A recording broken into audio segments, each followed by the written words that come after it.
Thank you very much, Tan, for letting us drop in and meet some of your beautiful St Bernards. You're most welcome, Simon. Now, they are one of the world's most recognisable breeds for size, for their nature. They're depicted on snow-capped mountains with the brandy barrel rescuing, and of course on the silver screen. Take us over a St Bernard's appearance. Well, it's a majestic dog. It's a big dog. It's a dog that should have size, certainly have substance. It fills your eye. It is cuddly.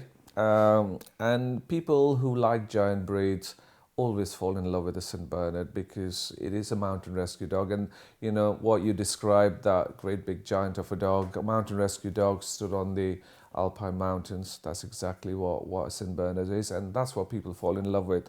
But the key thing for the breed is temperament, most key.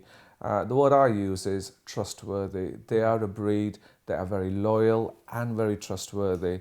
So it's the perfect combination, really. A big dog, which has substance and size, totally reliable, completely trustworthy, and that's what describes a St Bernard.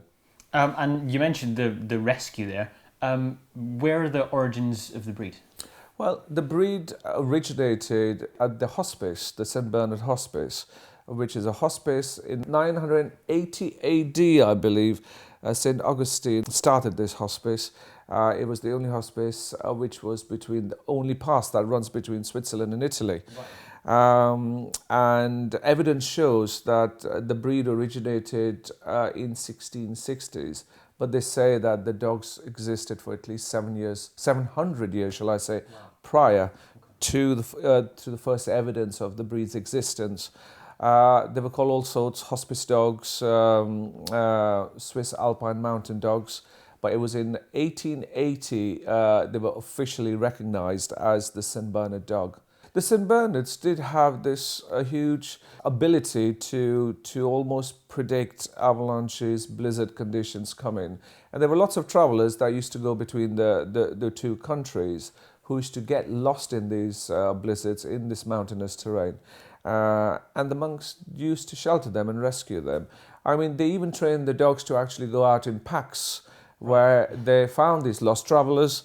A couple of the dogs would stay with the travelers to give them warmth and comfort, while a couple of the dogs would return to the hospice. Wow. And when the weather cleared, they would lead the monks back to the lost travelers.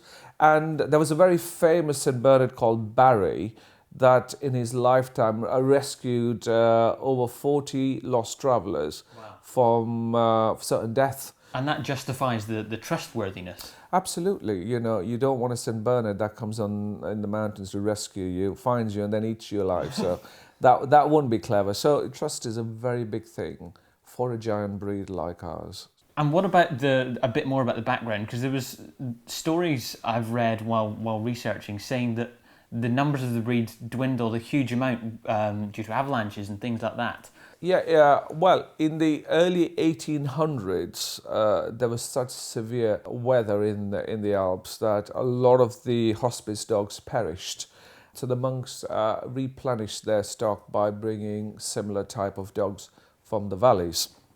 What they also tried to do in the 1830s was cross the smooth or the short-coated St Bernard with the Newfoundlands from the valleys. And the idea behind that was by getting a thicker coat, they would be better protected from the weather. Of course, it was a big disaster because the heavy coat was holding snow, wet, and, you know, dragging the dogs down. So the monks very quickly realized that the long-coated variety was not ideal for rescue conditions.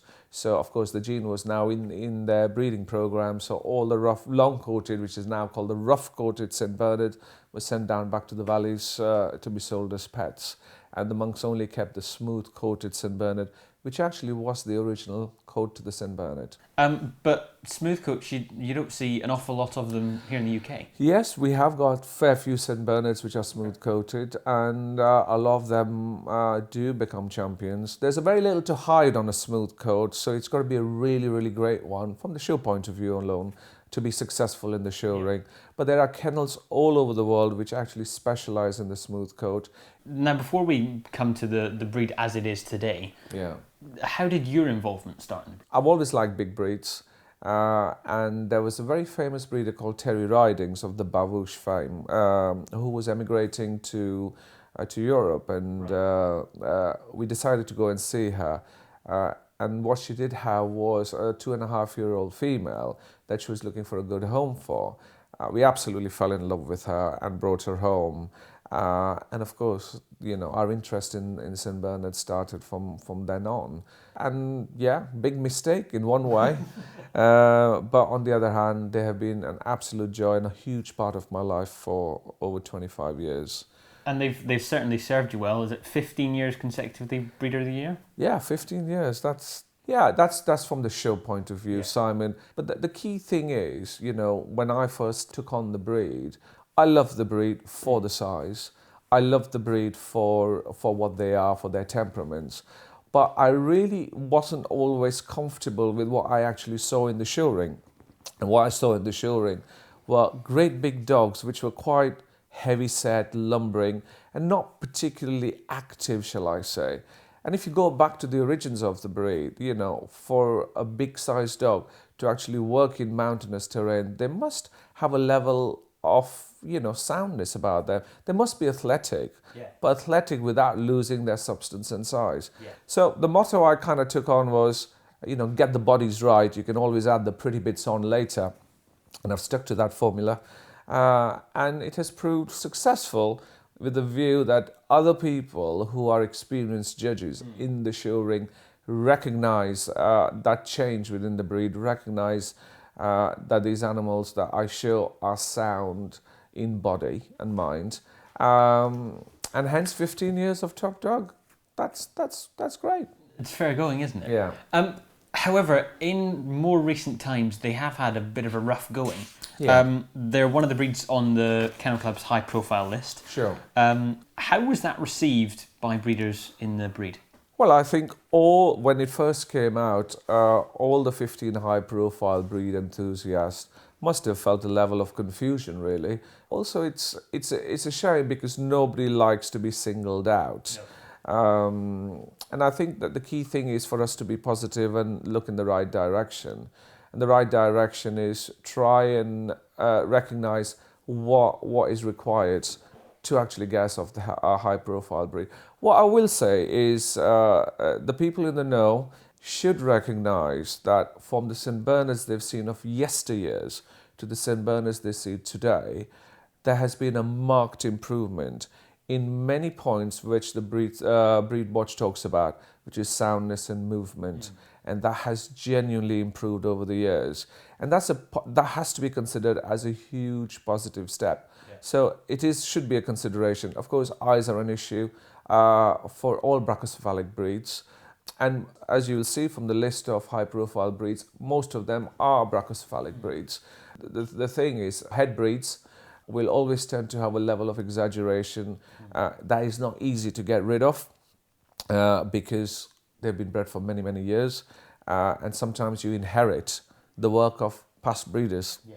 And genetics does not change overnight. Of course, consciously as breeders, we are breeding for good eyes. It doesn't always work that way because it's not a perfect science. There's a fair bit of luck involved. You can make educated decisions from experience of the dogs you've seen in the past before you progress on a breeding program with a particular bloodline. I'm pretty sure the Kennel Club had a much longer list of breeds which should have gone on the high-profile list. They were selective in picking 15 they felt they should deal with. They're dealing with it in a sensible way. They are supporting the breed clubs. The breed clubs of all breeds, I'm talking generally, are being proactive in trying to make that difference. However, they are a wonderful breed. Absolutely. There are many, many people that will want them as pets because they are so appealing. I'm one of them. Is there any advice you would give to owners that would like one of these huge, friendly breeds? The key thing to consider is size. Size, they are a big dog. They're not going to curl up under your coffee table and disappear. They make great draft excluders. However, if they're sat behind a door, it is nigh impossible to move them. If they choose not to get up, you will get a lovely dog. You will get a dog that's very friendly, very trustworthy. They make fabulous family pets. They don't need huge amount of exercise. However, they can cope with a lot of exercise. They do grow fast. They do drop hair. So if you're extremely house proud, then hair is something that you've got to consider. It isn't true that they slobber to the degree that it is depicted sometimes, but there is an element of slobber, especially on a hot day or if they've had, quite a large amount of exercise. Rearing them is key. They're a big breed. They grow very fast. A St. Bernard is born and sits on the palm of my hand. At 8-10 weeks is about 15-20 kilos. So it's about that big, 6 months, 8 months, and by 12 months it's reached its maximum height. If that St. Bernard stood up on 2 legs, it'd be as tall as you and me, Simon. It's taken us 16 years to get to our height. It's taken the St. Bernard a year. The key is to get it there nice and steadily and slowly. So good feeding is very, very key. Again, while doing research, read quite interestingly how you first got involved in dogs, not just St. Bernards, but dogs, that you were brought up in India and you snuck dogs into your apartment and hid them. Oh gosh, you're not going to ask me about that, are you? Explain a bit further. Well, I was born and brought up in India, and I was quite always fascinated with animals, but we lived in an apartment. So I used to go into the slums and I used to rescue little puppies and little kittens and come and hide them in my bedroom. And of course, eventually, my mother would find them. So the next day when I went to school, she would pick him up and take him back into the slums and leave him there. And this was a process that went on for years and years and years. And eventually, they let me keep a cat. Unfortunately, she had lots of kittens because I was very young and I didn't realize what was required to do. And then I managed to buy a little book on the breed standards, which just had a page on every breed. And I must have read that a million times, and there were certain breeds that I would look at. The Cairn Terrier was one that I was very fascinated with. Not that I've ever owned a Cairn. You have or Norwich and Norfolk? Yeah, I've had Norwich and Norfolk Terriers in the past, and the Norwich Terrier is the breed I really truly love. At the moment, I haven't got any Norwiches, but it's a breed that I would have as my old age breed for sure. Yeah. Well, thank you very much for letting us come in, Tan. You're welcome. And we'll see you throughout the year. Thank you. Thank you.